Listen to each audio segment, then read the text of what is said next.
and welcome to Autology, the weekly podcast that brings you the latest on automotive technology. This week's episode is called Getting in the Zone, the Future of EE Architecture. And you're here with me, Yanina Mills. We have Richard Dixon, Senior Principal Analyst, alongside Pawan Kumar Sahu, Principal Research Analyst. So hello to you both, and thank you for joining this week's episode of Autology. Thank you, and thanks for having us.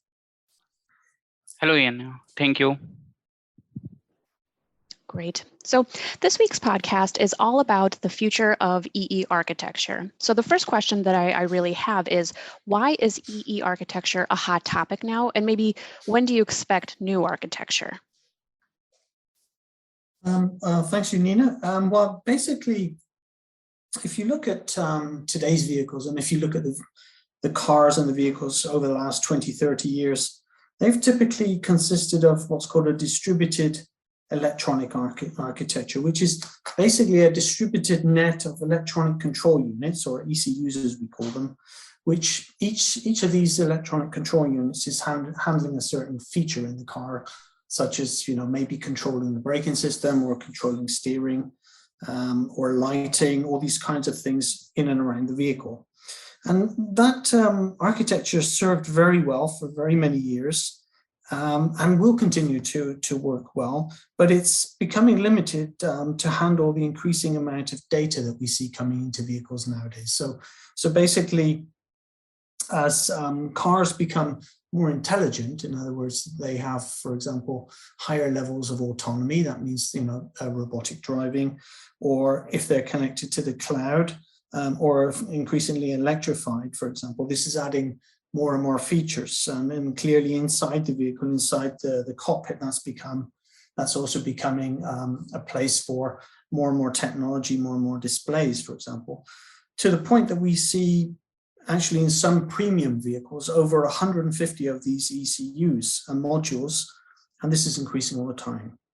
So this is not really sustainable. It's clear it's not sustainable because as you add more features, you just add more boxes, more weight all the time. So what we're expecting to happen, and what we will see happening in the electronic and EE architecture field is a change. Two major periods of change in the next 10 years. The first will be towards what's called a domain control dominated EE architecture, and that's already started actually. Before 2020, probably 2-3 years before, there were some examples already of what are called domain control architectures.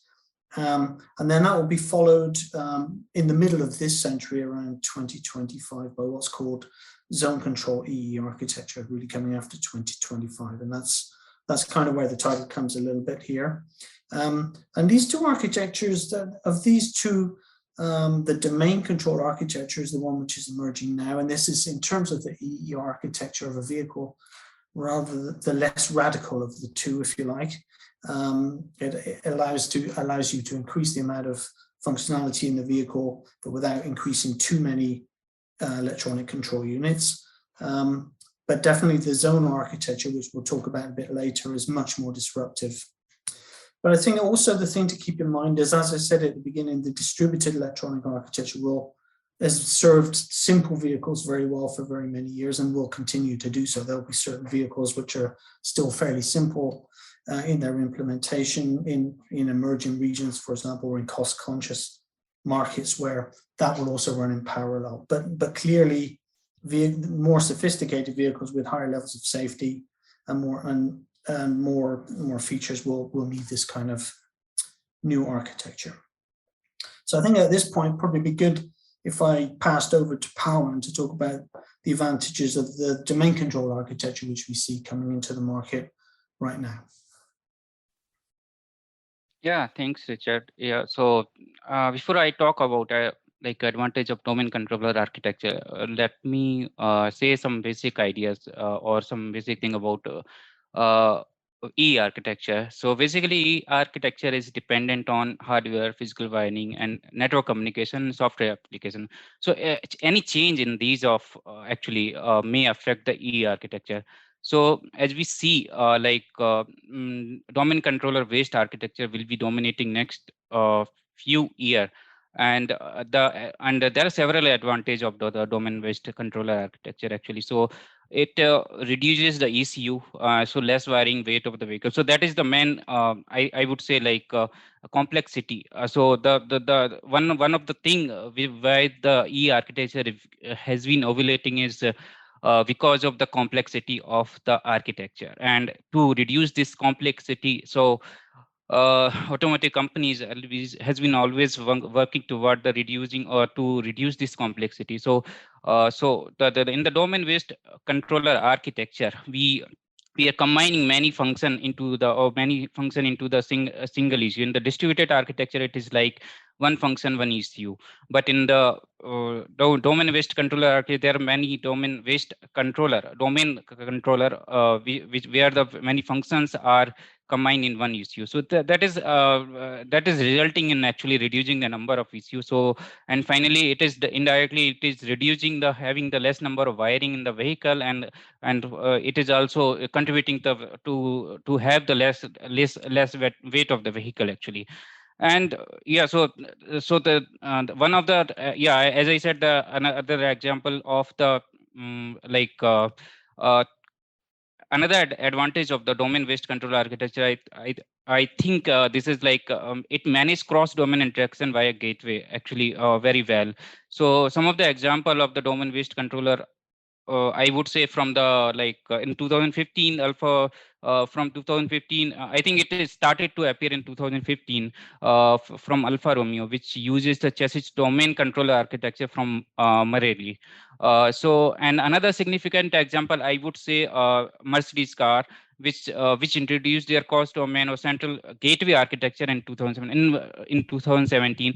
And in central gateway or domain based architecture, actually it has like four about there are domain based controller like body domain controller, powertrain domain controller, head unit domain controller. And these domain controller are major inbuilt or have major functionality of their domain, and these are connected to the subset of the ECUs we live in then. And these domain controller are connected to the central gateway through different bus actually. So these actually domain controller act as a like it so it act as a gateways also. It can be means a domain controller can be connected to more than one bus. Like can these domain controller gateways are connected to different communication or gateway. Central gateways are connected to different communication protocol like uh, CAN, FlexRay, Ethernet, and yeah. So can FD also, of course. So these are connected through different communication protocol, and to manage these complexity of different, we have in the different communication protocol. We have different to how these communication networks are getting connected. So to manage this E architecture is designed. So one of the example is domain based control architecture. So here the different domains are there, central gateways connected to domain, so it is well managed actually. So I would say the communication of the network is well managed. When you want to send information from one ECU to another ECU in one domain, so you have to means the domain controller is getting communicated through the central gateway through one of the bus CAN or lane, and other and passing it to the lane actually. So it is well managed, and in that so compared to the distributed ECU architecture, I would say. So, and next advantage, I would say, like, yeah, so of course this rising, because of rising or means because of latest trends like connected ADAS, connected car, or connectivity, sorry. And because of these bandwidth requirement is more, so high volume data is required to communicate between the ECU, and that is achieved, and that is actually this rising demand of bandwidth actually. So it is achieved by the gateways and cross domain controller by connecting different bus systems. So that is anyway that is basic concept, and that is one of the advantage for that domain based controller architecture. And another one is scalability, I would say. So architecture is means this domain based controller architecture is scalable across different vehicle platform. And when you consider latest trend or the high volume data to be transmitted in the different ECUs through, then of course I would say the ADAS L4 L5, there is of course there is change required in the EE architecture. So you need to know, so in that case you need to know the new verse, new issue architecture. That's where we are moving toward the zonal architecture. Okay, thank you. Yep. So that's a good lead into actually the zonal architecture. So really, as Pawan has said, domain control architecture is really starting to dominate now and in the next 5 years. But why would you consider a zonal architecture? And actually, what is a zonal architecture? But basically, as a zonal architecture is a way to further reduce this, at least on the hardware side, at least if we consider this just as hardware for now, it's a way, the next step to reduce the number of ECUs even further in a vehicle. So again, it's this trend to reduce complexity and thereby also reduce weight at the same time. And this is obviously, weight is every ounce that is saved helps, for example, with CO2. And if you have an electric vehicle, it helps with range of the battery, for example.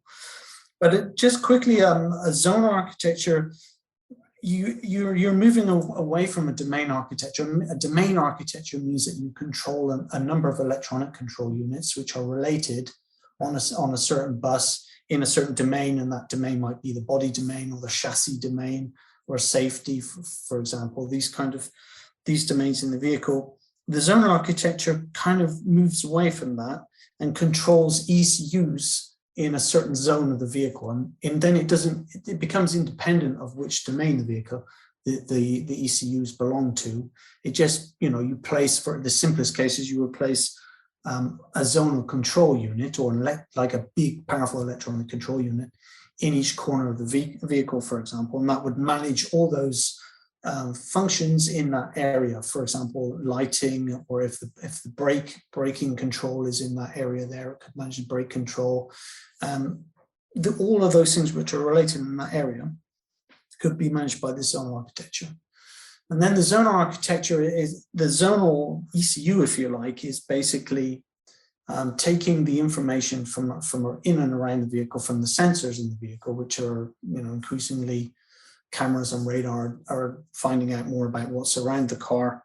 That's collected by the zonal architecture and then converted into basically a high-speed bus, which communicates then to a central computer in the vehicle, and that's more a centralized architecture managed by zones here.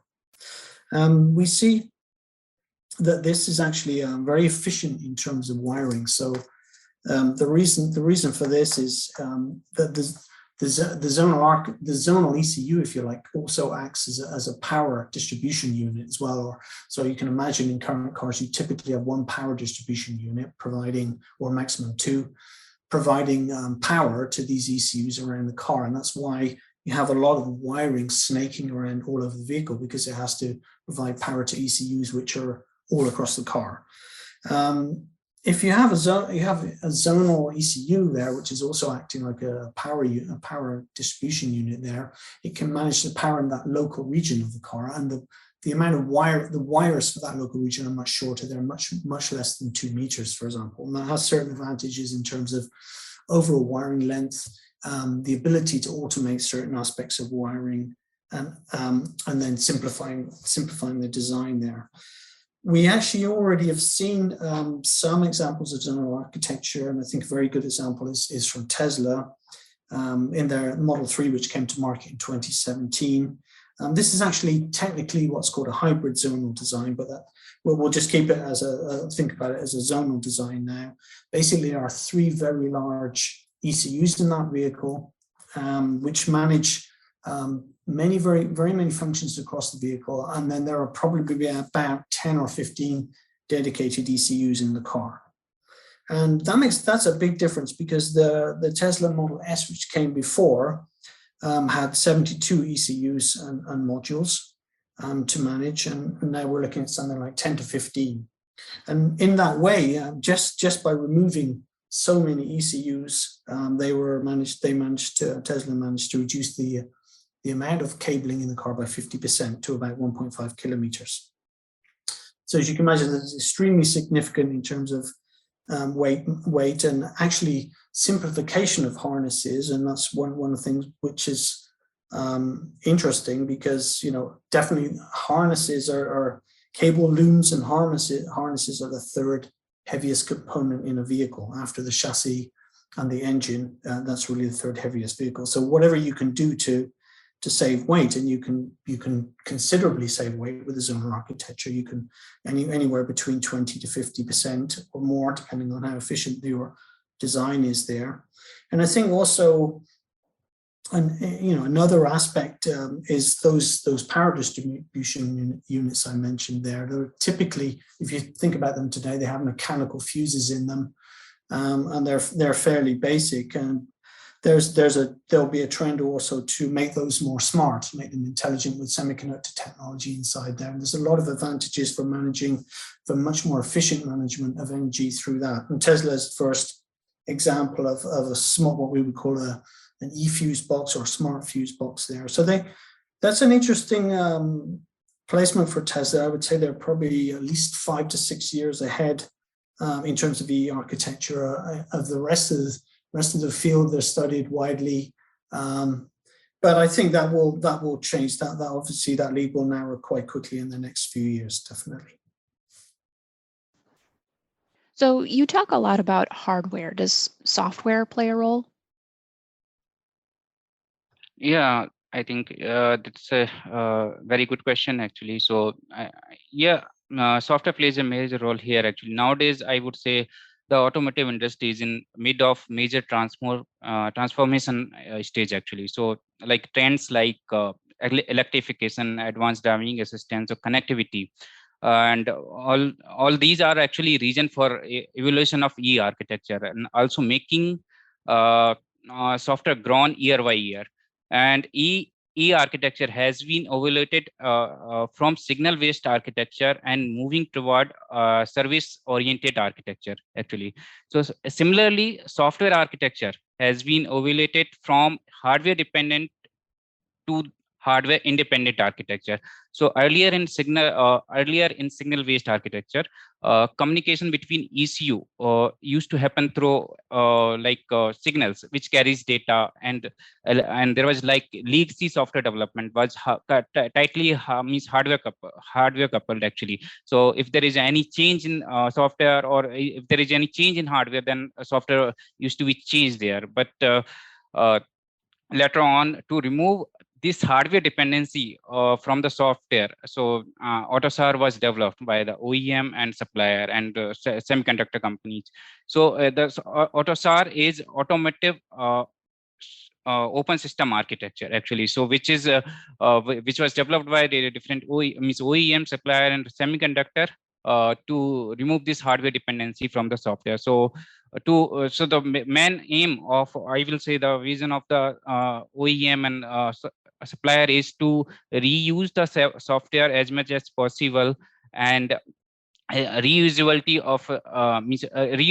actually of the software. And AUTOSAR, the purpose of AUTOSAR is to improve complexity management, actually, of the e-architecture through increased reusability and extensibility of the software module, so that it is the software extensibility also. So here, and also the purpose of this actually is a standard software architecture of electronics control unit. So here means now because of AUTOSAR is actually based on the I would say AUTOSAR is also support service-oriented architecture. So service-oriented in the so hardware means in the AUTOSAR, then hardware and software are independent of each other, and service-oriented architecture, which is actually Ethernet backbone, and communication. Here the communication in the ECUs happen through services, actually, with well-defined interface actually, which is known as middleware. And middleware supports this abstraction from the specific hardware environment, and So this actually simplify the software development and testing here. So yeah, so here actually, whenever there is a change or update in the software architecture, so as you see that EE architecture and software architecture change happen parallelly. So there is a change in the software architecture, it affects the EE architecture, and there is a complexity is there in both EE architecture and EE architecture and software architecture actually. So from as I said, I'm like it is we are moving from the as E architecture evaluating, so software architecture is also evaluating from hardware independent to dependent. So all these are correlated, I would say. And next is there is a when we talk about the AUTOSAR, so this is like the classic standard AUTOSAR and adaptive AUTOSAR. So like in journal architecture or next generation architecture, there will be micro high performance ECU computer would be there, so the software component. So in that case, there AUTOSAR means adaptive AUTOSAR. In case of adaptive, the software component executed on microprocessor are generally not on classic standard AUTOSAR. So adaptive AUTOSAR is used on this microprocessor to meet the to meet the requirement of capabilities actually. So this performance capabilities, I would say. So and it is adaptive AUTOSAR is becoming the de facto standard for high performance computer platform and vehicle, and it is actually it uses the means it is the middleware of it actually uses POSIX compliant operating system such as for example Linux actually. Okay, so in this this enable means communication with AUTOSAR adaptive application as well as other software component for the next generation architecture actually here. Yeah, I think I would add to that as well. Certainly, from the point of view of software, everything that Pawan's talked about there is kind of heading towards what's called a software-defined vehicle, so service-orientated architecture, software-defined vehicle really is seen as a new business model for the OEMs. I mean, it basically means that the vehicle, the hardware and the software is decoupled. You can update the software much more often than you would need to do the hardware. So you can provide much more continual improvements to the vehicle, even after the vehicle's sold. And that's very interesting for the car makers, for example, by providing software updates over the air, that they can provide new features or they can improve the quality of existing features. You could buy new functions, for example. It would imply that you have what's called a forward-looking hardware. In other words, that the hardware on your vehicle, your processing memory content could manage certain could handle certain updates, for example. But that's definitely seen as a model. That's a little bit like the smartphone model that we used to. You buy a phone which has got a lot of performance in it actually. So as new apps come on and new features come on and updates come on, your phone grows with time, and it's the same with cars. So the car makers, such as early examples would be Ford and GM.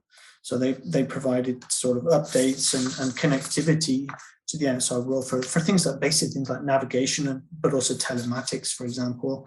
But the newer vehicles like especially Tesla or the new electric vehicle from Volkswagen, or even the new Volkswagen Golf, are really permanently connected cars. And there are a lot of Chinese vehicles which are also very aggressively following this. For example, there's an electric vehicle called the NIO in China, which provides not just the kind of updates for your user interface, but really deep into the car. It can update all the ECUs in the car, for example. And the NIO, as they said, over the last few years, they've updated hundreds of new features and added hundreds of new features to 350,000 cars in the market. So you can see that you actually provide new revenue streams going forward using this kind of which is basically enabled by this software abstraction and over-the-air updating via centralized software there.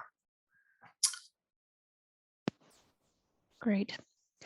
So what are the EE transition challenges, maybe from domain to zonal? Yeah, so there are various challenges actually whenever we change any a change in the E architecture. So there will be, of course, there will be many challenges in the for this transition.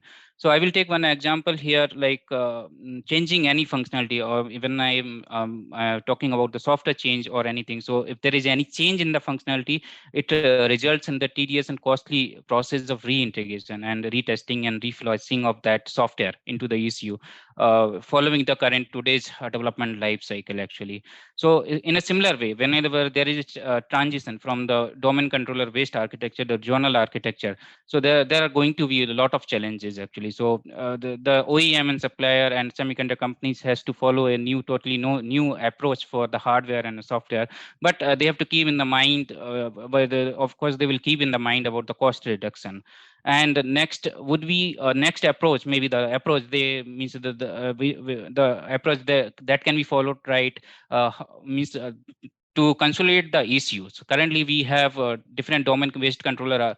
There are domain-based controller ECUs in actually in the architecture, but which all ECUs are going to be consolidated in the zonal-based architecture, means which all ECUs will be more reduced, because finally the purpose of this architecture is to reduce the number of ECUs and to bring more high performing ECUs in the architecture. But when we are bringing the new high performing ECU in the architecture, so we have to consolidate the ECUs. ECUs means we are going to combine functionality of different domain into one of the ECUs, and that is going to act as a zonal ECUs. And next is when we are integrating the different ECUs or consolidating the different ECU, how we are going to means how much we can reuse the existing software, because developing the software from the scratch for it's going to cost a lot. In that case, how much does one means we are going to throw away, and what must be the new? So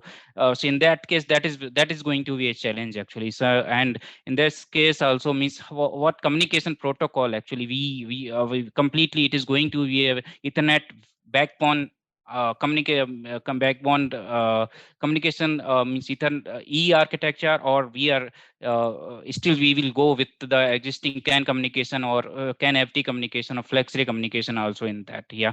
And next challenge I think it would be maintaining the ASIL level. So ASIL level means security level there, when the means when we are when we are consolidating the different ECU, how means the existing ECU, then whether those ASIL level whatever is there, can we maintain the same ASIL level? One of the example is Volvo will work to integrate VDC and this ADC, which is having the same ASIL level, but not the infotainment ECU, which is having the different ASIL level. And so this is one of the example of, so this is also a quite important factor to maintain the different security level of the ECUs actually, ASIL level. So, and next is there is like always the challenge is the size and complexity of this architecture. This have been always challenging for OEM supplier and semiconductor or automotive companies to reduce the size and complexity of these architecture. Even if distributed architecture was much complexer, then we move to domain-based architecture again with demand of new requirements or high volume data. We are again, so in that case it is again becoming more complex, more saturated. In that case, again we the challenging thing would be here to reduce the complexity of these architecture. And next point I can say, like so when we are moving toward the zonal architecture, then the important is performance of the ECU. So how the demand of these high performing ECU can be achieved. And when we are moving this consolidating the ECU also, and the ECU, then in that case the safety and security of the data is also important. So how that can be maintained, that would be also another challenge for while transitioning from a domain to zonal. Yeah. So that's all I can say about this. The challenges which the OEM supplier or semiconductor companies may face. Yeah. Yeah, I think I could. Thanks, Pawan. I think I could just add to that very quickly. I think basically you've covered it all really well there. I think generally a zonal architecture would include a lot of new bus and electrical architecture, and it won't reuse much of the existing hardware. So that means that actually the cost of developing that new zonal architecture is going to be very expensive in the first instance. It's a little bit like if you install solar panels on your roof, it's kind of expensive to install, but over the long term of development, it will pay off. So I think that's the advantage of the zonal architecture. It's very flexible. It can be applied across a lot of vehicles.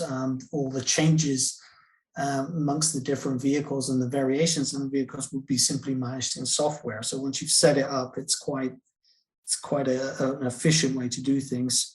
Probably also the challenge is that OEMs are currently trying to, a little bit like they're juggling balls and working on the same time on this transition to this more domain architecture, and probably at the same time zonal architecture for the next generation 5 years from now. So they're probably working on both things in parallel as well.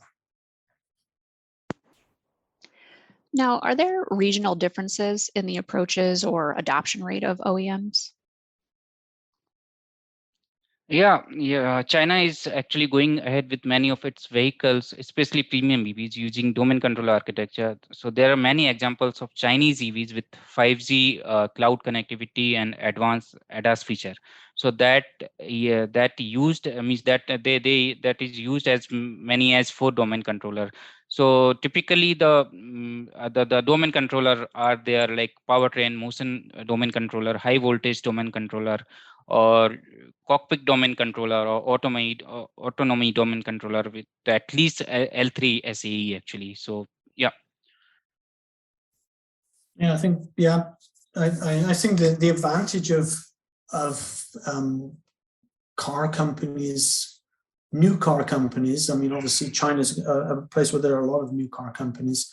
But the example also goes as far as Tesla.